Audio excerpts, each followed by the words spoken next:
Crescent Records. A name built on finding raw talent. Today, a young musician named Yuto walks through its doors, demo in hand. This is what you brought. Sounds like it was recorded in a closet. 30 seconds is all I need. And just like that, the producer flicked the USB into the trash without a second thought. I see. That is it? No begging, no pitch. Kid, this industry eats amateurs like you for breakfast. Trash it, next. Hada-san, that is too harsh. You did not even... Thank you for your time. Yuto walked out, leaving behind his music in a trash bin. Eika stared at the discarded USB, her hand frozen mid-reach. This is not right. How can he just throw someone's dream away? But the USB was not the only thing Yuto left behind that day. He also left a question. Why would an artist so calm under fire walk into a label that clearly did not want him? Back at Crescent Records, Eita leaned against the mixing console, addressing the junior staff with a sneer. You guys saw that, right? Kid didn't even flinch. That's how you know they're hopeless. Bedroom producers think a cheap mic and free software make them an artist. Pathetic. Across town, Yuto stepped into a cramped apartment. The only light came from a small desk lamp near a framed photo. Mother, I went back to your label, and I let them throw my dream in the trash. He picked up the photo. A much younger Yuto, barely a teenager, stood beside the founder of Crescent Records, his mother. She was beaming. You started Crescent to give voices to the voiceless. What would you think of what I allowed today? On the low coffee table, untouched for years, lay the last will and testament, the ownership papers. 100% of Crescent Records, signed over to him at 19. Maybe it's time I stopped being a ghost in my own house.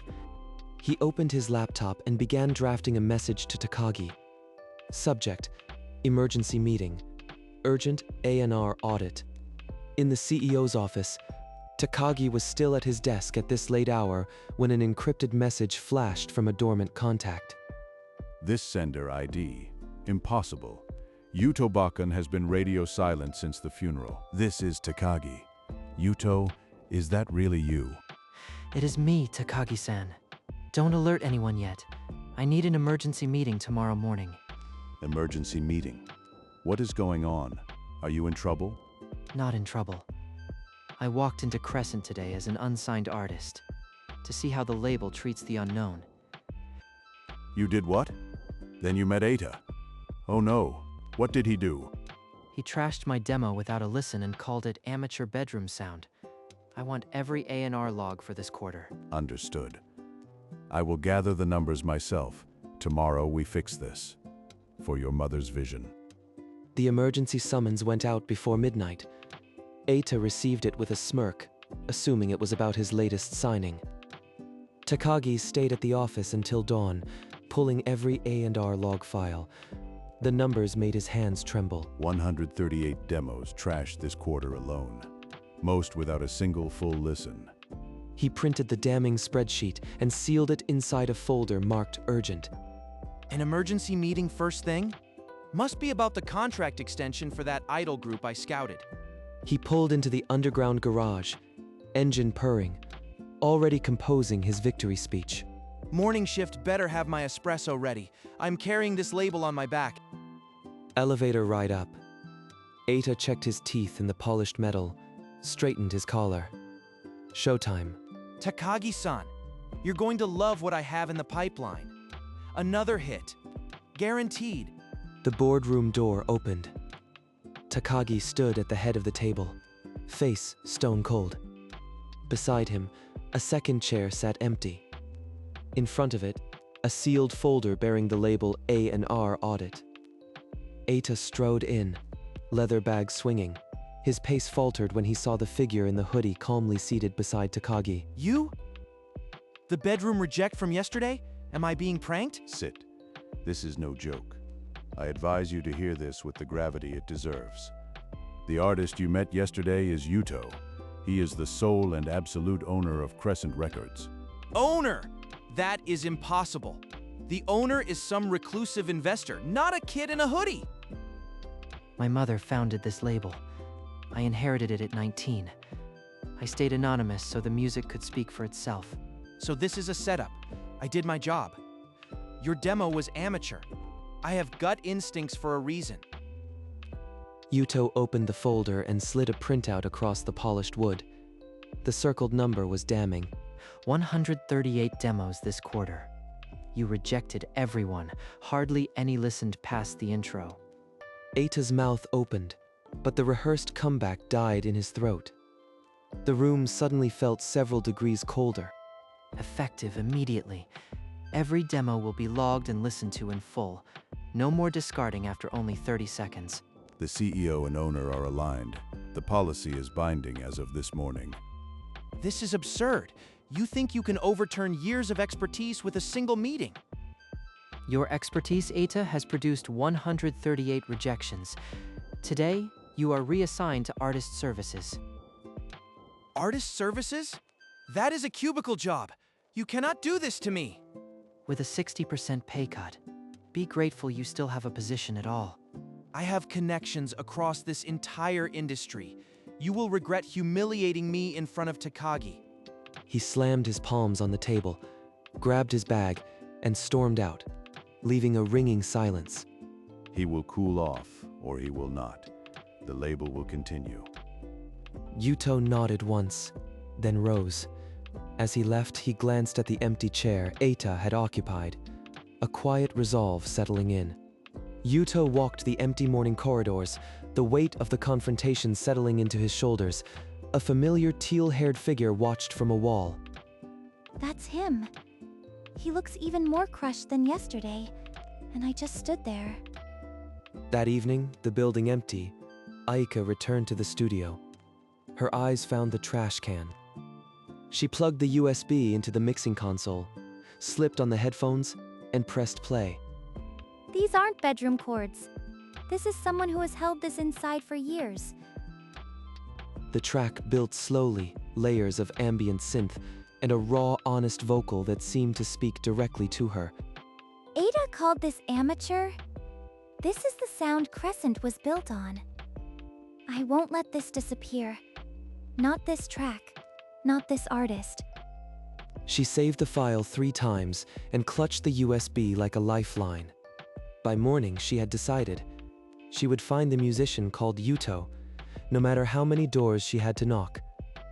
Eika found him on the rooftop, wind threading through his half-tied hair, the city below indifferent. Yuto-san, I fished this out of the trash last night. I listened to every second. She dug through the trash for a demo I had already given up on.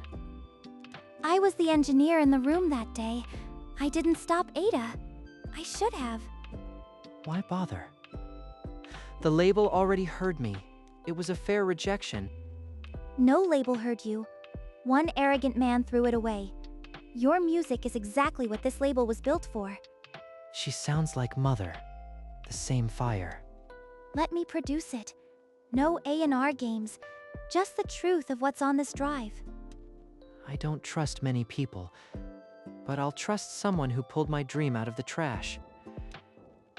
They sat on the cold bench, a single pair of earbuds between them, and played the track from the beginning. For the first time, Yuto heard his music not as a demo, but as a promise.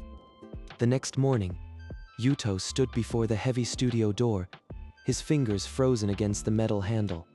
You showed up. I was afraid you might change your mind. A promise is a promise, though I still doubt my voice deserves this room. 3 floors below, inside a cubicle smaller than a storage closet, Eita stared into a blank spreadsheet. Muffled voices from the hallway seeped through the fabric walls of his cubicle. He strained to listen. The words Aika's demo and Eita threw it away sliced through the quiet like shards of glass. His jaw tightened. Those nobodies are already treating me like a punchline. He pulled up the label's internal server directory. His old access credentials, sloppily, had never been fully revoked. A dangerous oversight. He scanned deeper. A folder named Yuto Debut sat unprotected. A delete prompt seemed to wink at him from the screen. One delete command and their little project becomes a ghost. If I'm going down, I'm taking that bedroom kid with me. Let's see who's amateur now. At midnight, the server room door at Crescent Records clicked open. Eita slipped inside, the emergency exit sign his only light. His old credentials still painted him as an admin. The folder Yuto debuted sat exactly where he left it. Takagi's phone lit up on his nightstand, a silent red alert from the label's security system. Eita dragged the folder to the terminal command line and typed ORM, RF. The prompt asked for confirmation. He pressed E and watched the progress bar fill. Then the screen flickered yellow. Unauthorized access protocol triggered. The system began quarantining the deletion process. The command halted mid-execution. Some files vanished. Others scattered into corrupted fragments on the server. No. If they trace this, I am done. Down in the parking garage, Takagi's phone buzzed again. A second alert. Server breach in progress. User ID, Eita. Eita grabbed his bag and fled through the emergency stairwell, the cool night swallowing his silhouette. By dawn, Takagi and Yuto sat before the security logs. The timestamp beside Eita's access code was damning, impossible to dismiss. The grainy footage showed him hunched over the terminal, fingers frantically typing the delete command, his panic visible in every twitching frame. He did it. Eita actually tried to sabotage your debut. I never imagined he would stoop this low. He forced my hand. Call him to his cubicle. I will meet him there. When Eita slunk back into the building that morning, Yuto already stood like a statue outside the fabric walls of the tiny workspace. What are you doing in my space? This is harassment. Harassment? No. This is termination. Effective immediately. Security is on their way. You cannot do this. I will sue for wrongful termination. My contacts will bury you. Your contacts can explain why you attempted to delete company property at midnight. Security, escort him out. 2 guards appeared. Eita's chrome chain rattled as they led him out, the label he once commanded now watching in silence. 3 days after Eita's dismissal, the master was ready. Every screen in the studio glowed with the final mix, moonlit waves and Yuto's silhouette. It's ready. Be honest. Are you nervous? My hands haven't stopped shaking since I walked in. That evening, she gathered the core staff in the main studio. The room fell silent as she pressed play. As the first chords filled the room, Takagi closed his eyes. The label that had discarded the demo now sat in communal silence. This is exactly what your mother built Crescent for. Friday. We drop it Friday. Mother. They heard it. They really heard it. The release was scheduled. All that remained was to press upload and let the world hear what Eita had thrown away. As the staff filtered out, Aika touched Yuto's arm and whispered, "We did it." For the first time, he believed it. Friday noon. The single went live across every major streaming platform. 4 hours in, barely 300 streams. Relax. This is not a pop drop that spikes and dies. Your music needs time to find its people. But Yuto barely slept that first night. Each refresh felt like a verdict. The next afternoon, a taxi driver turned up the volume at a red light. A passenger Shazam at the song. Look, the indie blogs are picking it up. Mystery track from Crescent, melancholic masterpiece. It's climbing. Not fast, but it's not dead. Day 3. The algorithm caught scent. The page refreshed, and the counter skipped hundreds at a blink. Told you? Now the real test begins. Can you handle success, Yuto? The single was climbing, but no one could guess how high it would go. The real storm was still gathering. On day 4, a music influencer with 3 million followers posted a reaction video. "This is the most honest track I have heard all year." Yuto. Look, he used your song as his outro. The video already has 500,000 views. That's not possible. My song? The streaming dashboard turned into a live auction. The counter broke 5,000, then 10,000, and kept climbing. By evening, Night Tide entered the top 50 on the national chart. A debut single from an unknown artist. Takagi-san just called. Interview requests from 3 radio stations and an online magazine. This is exactly what I wanted. But I am not ready for this. You don't have to be ready. You just have to let the music speak. I'll handle the calls. The single hit #1 on streaming trends. Yuto's anonymous artist profile became the most searched music topic overnight. Media vans lined up outside Crescent Records. The label Eita had tried to sabotage was now the epicenter of the new sound. This is everything Mother dreamed of. But all they know is a ghost on a streaming chart. The world is asking who you are. Rumors are already starting. Anonymous owner, plant, industry plant. If I reveal I own Crescent, they will say my success was manufactured. My music will become a scandal. Your song climbed without your name. That is proof enough. The truth isn't a scandal. It's your shield. Then I'll tell them everything. The demo in the trash. The mother who started it all. I'll stand on my own. Takagi was called in, and within the hour, a press release drafted itself. Crescent Records invites you to meet the voice behind Night Tide. Across the city, in a greasy diner, a television above the counter showed the breaking entertainment news. The ticker read, Crescent Records to hold press conference. Mystery hitmaker to reveal identity. Eita's grip cracked the coffee cup. The face of the man he had humiliated was everywhere. The man who had discarded a dream was about to watch that dream ascend. The press hall fell silent as Yuto stepped to the microphone, his mother's photo tucked inside his hoodie pocket. My name is Yuto. I am the artist behind Night Tide, and I am also the sole owner of Crescent Records. Gasps rippled through the room. Takagi stood behind him, a folder of evidence in his hands. A few weeks ago, I walked into my own label as an unsigned artist. The A&R lead trashed my demo after 30 seconds and called it amateur bedroom sound. In a greasy diner across town, the former A&R hotshot watched the live broadcast, bile rising. Yuto then recounted the 138 demos discarded and how a quiet sound engineer named Aika pulled his USB from the trash. Ladies and gentlemen, we have just received word Night Tide has been certified platinum. Platinum. Mother, your label produced a platinum record in its founding voice. Takagi handed him the framed platinum disc, and Yuto buried his face in his free hand, tears finally escaping. In the diner, Eita smashed the remote against the counter and walked out into the indifferent night, his name already forgotten. Hours after the cameras left, Yuto found Aika alone on the studio couch, the city lights soft through the window.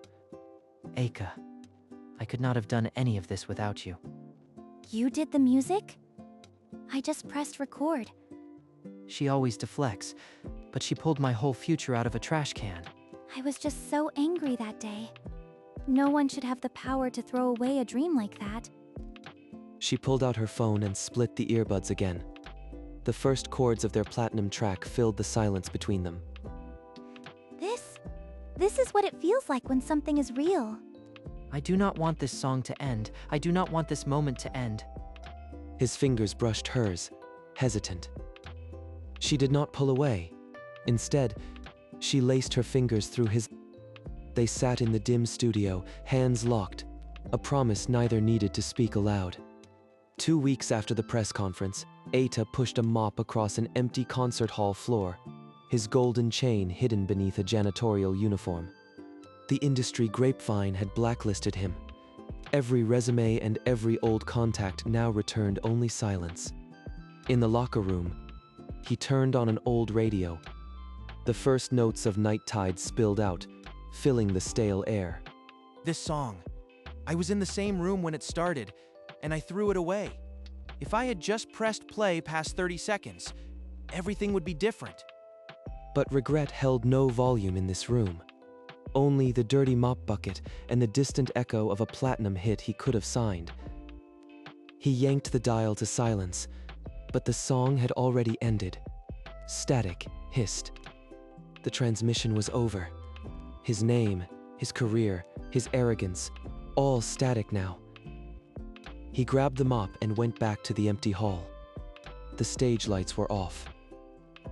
The man who once decided futures now settled into the silence of his own. The morning after Ata's downfall, a new poster appeared in every corridor at Crescent Records. Within days, the empty lobby filled with young artists, their USB drives clinking into the new submission box like promises. That same afternoon, Yuto and Aika took a train to the quiet hillside where his mother rested. Mother, I finally used the voice you gave me. I sang your song. He placed the platinum plaque against the headstone, cherry blossoms drifting down like gentle applause. This label will never again silence the unknown. I promise. Aika stood a respectful distance away, holding white flowers, her eyes glistening. This is the boy who walked in with a hoodie and a dream. Look at him now. She would have liked you. You have the same stubborn fire. They stood together in the fading light, the founder's legacy and the new voice finally at peace. Late in the office, Yuto stared at the label's restructuring documents, exhaustion pulling at his eyes.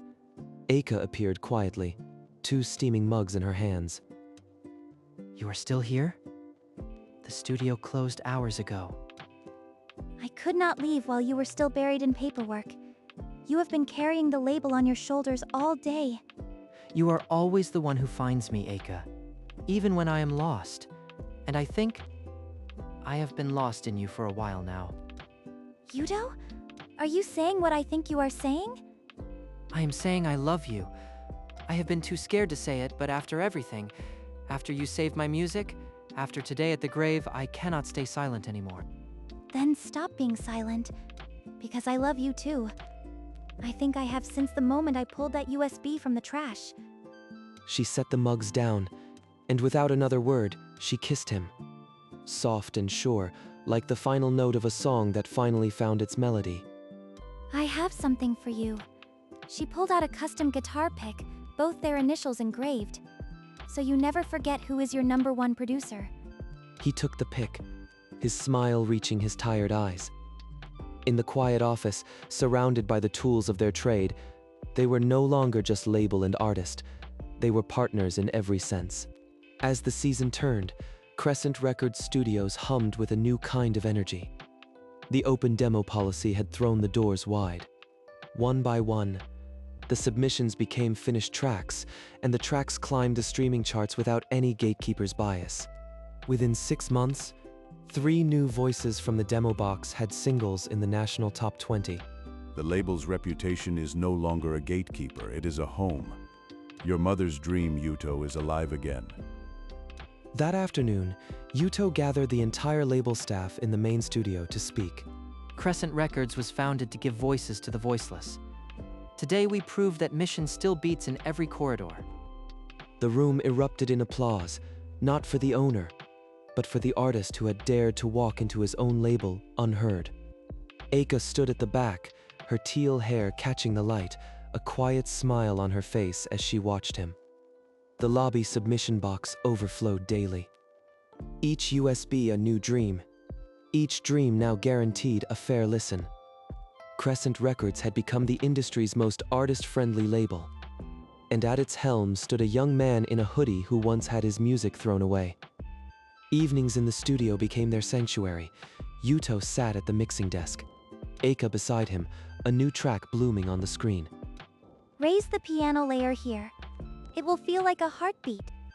Like this? Or should the reverb tail be longer, so it lingers just a little more? Perfect. You always know exactly when to hold back and when to let go. They worked until the sun sank low, painting the control room in amber and rose. I never want to produce another track without him sitting right here. Hey, Aika. Thank you for pulling my dream out of the trash. Every single day. I would do it again. even if I had to dig through 100 trash cans. Silence settled between them, filled only by the hum of the equipment and the unspoken promise of all the music still to come. On the studio door, a small sign hung crookedly. It read, "In session, Yuto and Aika."